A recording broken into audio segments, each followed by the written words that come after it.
গত পর্বে আমরা জেনেছিলাম শাস্ত্র এবং অধিকারীর সম্পর্কের বিষয়ে।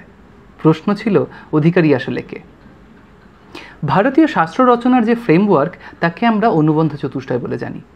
অনুবন্ধ চতুষ্টয় হলো এমন চারটি ফ্যাকাল্টি যার দ্বারা শাস্ত্র বাঁধা থাকে। কী সেই চারটি ফ্যাকাল্টি? বিষয়, সম্বন্ধ, প্রয়োজন এবং অধিকারী। এখন কোনো শাস্ত্র তো অকারণ রচিত হয় না, তার পিছনে কোনো না কোনো প্রয়োজন থাকবেই। ঠিক সেই প্রয়োজন থেকে আসলে জন্ম নেয় বিষয়। যেমন প্রশ্ন থেকে আসলে জন্ম নেয় উত্তরের খোঁজ এবং অবশেষে দেখা মেলে উত্তরের।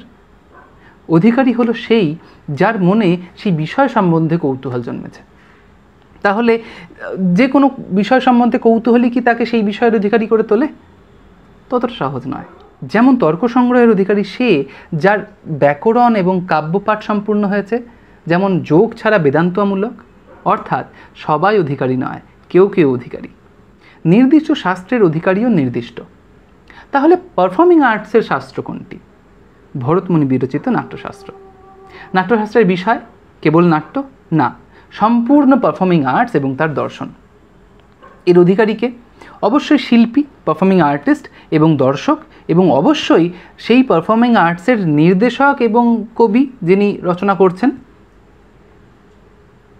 প্রয়োজন, নাট্যশাস্ত্রের প্রয়োজন অধিকারীকে নাট্যের দর্শন তথা পারফর্মিং আর্টসের দর্শন সম্বন্ধে অবগত করা, তাকে সঠিক পথে চালানো। এবং অধিকারীর প্রয়োজন হলো নাট্যশাস্ত্রের অনুশাসন এবং বিষয়গুলিকে সম্পূর্ণভাবে অধ্যয়ন করে এই পরিবর্তিত সমাজ ও সময়ে নিজেকে বাঁচিয়ে রাখা।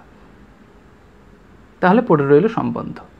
সম্বন্ধ আসলে তাই যা অধিকারীকে প্রয়োজন এবং বিষয়ের সাথে সংযুক্ত করে রাখে।